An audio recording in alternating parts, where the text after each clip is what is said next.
gonna tell somebody, you fine, let me get your Instagram, I'm gonna talk to you, da da da. And I say, okay, buy me a hot dog from the corner lady. He gonna say, you wildin'. You can't buy me a hot dog, but you wanna talk to me?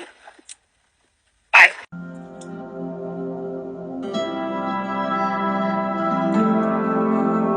Every time a woman sets a standard for herself that a man can't meet. Who would have ever thought that standards would have amounted to hot dogs? That's not setting a standard, that's setting an expectation of entitlement. The same message would have been communicated if she had just said, this is how much I cost, I'm a prostitute. And who the hell said he couldn't meet the standard? No, he just decided not to. That's called being declined. And of course it triggers women because they can't handle rejection. They're always going to say, you dodged a bullet, king. They're always going to try to disqualify this woman for daring to have a standard that one of them can't meet. She disqualified herself when she set the price of her coochie equivalent to that of an Oscar Mayer wiener. And it wasn't even a high-priced hot dog. It wasn't like she was asking for one at a baseball game. She was asking for one off a street corner. Look at this one right here. Lo and behold, it will go from buy me a hot dog to buy me a Birkin bag or buy me a car.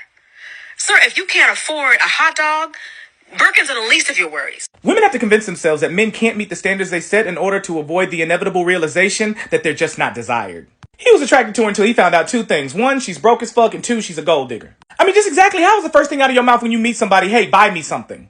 You don't know if he could afford a hot dog, a Birkin bag, or a car, but we know that she thought so because she looked at him and immediately saw money. She just played her hand wrong. If she had acted like she wanted him and not his money, then she might have gotten a hot dog and a man. And all this chick is the representative from the brigade of, it's not you, sis, he's just broke. But I guess somebody gotta console her by reinforcing the notion that she's not that tight and she couldn't get either hot dog. Or this little nugget right here. So he can possibly be ghosted and lose out on $10?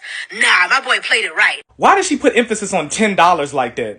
Women love to make any amount of money seem insignificant because they're not spending it. I mean, if it is just $10, why couldn't the gold digger buy her own hot dog? And the dude is right, that's a poor investment. You're gonna spend $10 to get nothing. Hey, female population, your conversation is not worth money. Sell that shit to the simps that you love. But when masculine, heterosexual, assertive men invest in anything, we want a return. Why would men pay for women's conversation when we know they suck at that anyway? And we know this because we're the ones that have to initiate it. If you're pressed by $10, you shouldn't be worried about dating anyone. You should be worried about your finance. If you're pressed about $10, you shouldn't be dating. You shouldn't be focused on selling conversation. You should be focused on selling coochie.